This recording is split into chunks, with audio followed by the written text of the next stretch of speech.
চৌঠা অক্টোবর শুক্রবার ভারতীয় মজদুর সংঘের অন্তর্গত ত্রিপুরা প্রাকৃতিক গ্যাস মজদুর সংঘের উদ্যোগে মেগা রক্তদান শিবিরের আয়োজন করা হয়েছে শহীদ ভগৎ সিং যুব আবাসে। উপস্থিত ছিলেন ক্রীড়ামন্ত্রী টিঙ্কুরা সহ দেবশ্রী কলই, বিএমএস সভাপতি, বিএমএস সাধারণ সম্পাদক তপন কুমার দে সহ অন্যান্যরা।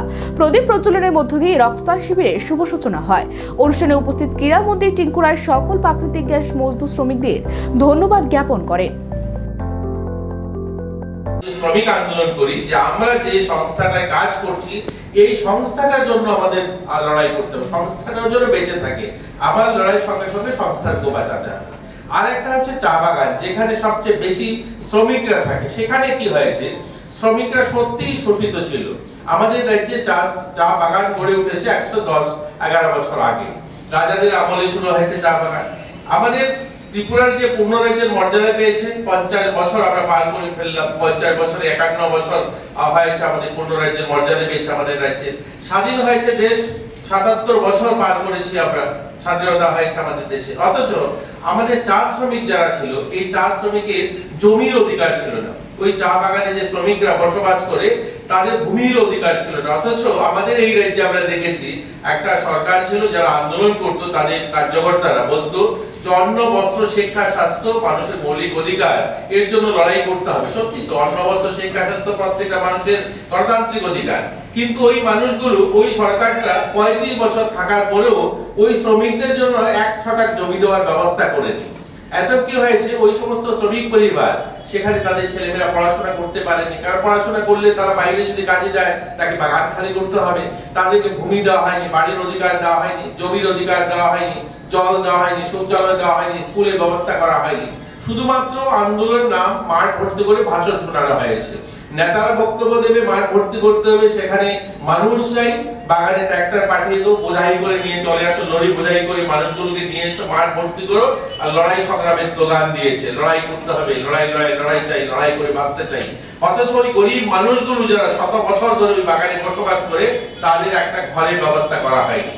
ধীরে ধীরে কি হয়েছে, ওই সমস্ত চা শ্রমিক যারা রয়েছে তারা শহরমুখী হয়েছে, বাগান ছেড়ে বাগানে কাজ করেছে। আমরা দেখেছি 2018 সালে সেখানে 105 টাকা মজুরি ছিল। শহরের মানুষের সকালবেলা চায়ের খরচা, অর্থাৎ একটা বাড়িতে, সাধারণ আমাদের রাজ্যে অনেক বাড়ি রয়েছে যে বাড়িতে চা, বিস্কিট, আনুষঙ্গিক সকালবেলা টিফিনের 100 টাকার খরচা হয়।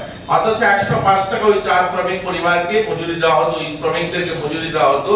না ঘর, না কোনো ব্যবস্থা। ঔষধের নামে শুধুমাত্র একটা প্যারাসিটামল, 2টা প্যারাসিটামল, মেট্রোডেজাইন ট্যাবলেট এগুলো দেওয়া হতো। রেশনের নামে যেখানে 2 কিলো চাল, 1 কিলো আটা, ওই অল্প কিছু সামগ্রী দেওয়া হতো। বাস, তারা সেইভাবে শোষিত ছিল। এগুলো নিয়ে কেউ কথা বলেনি। কিন্তু 2018 সালের পর আমরা দেখলাম আমাদের রাজ্যে 8,500-এর বেশি চা শ্রমিক পরিবার, যাদেরকে এই সরকার আসার পর 3,000 পরিবারকে জমির পাট্টা দেওয়া হয়েছে। আজ তারা, তাদের ছেলেমেয়েরা মাথা উঁচু করে বাঁচার অধিকার পেয়েছে। এখন বিষয় হলো, যেহেতু তাদেরকে জমি ছিল না, তাদের বাড়ি ছিল না, তাদের ছেলেমেয়েরা লেখাপড়া করতে হবে। এখানে যারা বসে আছেন বলতে পারবেন একজন চা শ্রমিক আছে আপনার সঙ্গে? আমরা তো দেখিনি কোথায় কোথায় ভিডিও একজন চা শ্রমিক পরিবার থেকে হয়েছে, বা চা শ্রমিক পরিবার থেকে ডিএম হয়েছে, এসডিএম হয়েছে, পুলিশ আধিকারিক হয়েছে। হয়নি, কারণ তারা পড়াশোনার সুযোগই পায়নি। অথচ ওই শ্রমিকের আন্দোলনের নাম করে তারা সংগঠন করেছে, লড়াই সংগ্রামের নাম করে আন্দোলন করেছে। সেখানে কি হয়েছে, শ্রমিকরা যেহেতু বাগান ছেড়ে বেরিয়ে গেছে, চা ইন্ডাস্ট্রিজ এরকম একটা ইন্ডাস্ট্রি যেখানে মেশিন দিয়ে, অর্থাৎ উন্নত পরিকাঠামো তৈরি করে চা বাগান বাঁচানো সম্ভব নয়। ধীরে ধীরে কি হয়েছে, চা বাগানগুলো ভেঙে পড়েছে।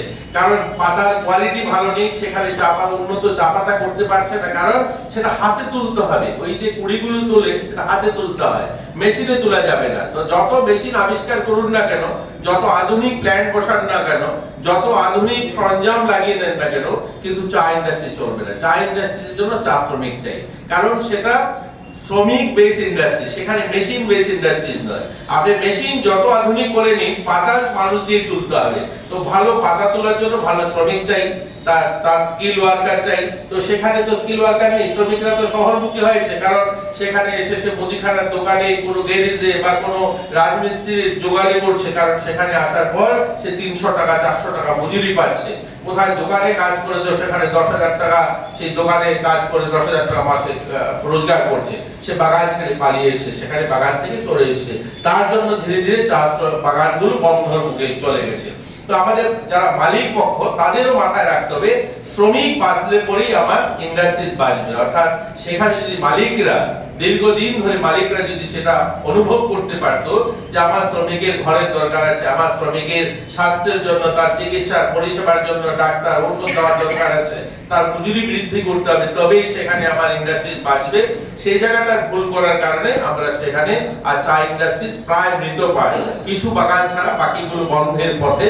তো আমাদের মালিক পক্ষকেও ভাবতে হবে যে শ্রমিক বাঁচলে আমার ইন্ডাস্ট্রিজ বাঁচবে, আর শ্রমিকদেরও ভাবতে হবে আমার ইন্ডাস্ট্রি যদি বাঁচে তাহলে আমার রোজগার বাঁচবে। তো এই দুটো কথা বলে আপনাদেরকে আবারও শুভেচ্ছা জানিয়ে এই দুর্গাপূজা সকলের ভালো কাটুক, দুর্গাপূজাটা সকলেই মিলে আমরা আনন্দ করি, এই প্রার্থনা রেখে সবাইকে আবার শুভেচ্ছা জানিয়ে আমি আমার আলোচনা শেষ করলাম। জয় হিন্দ।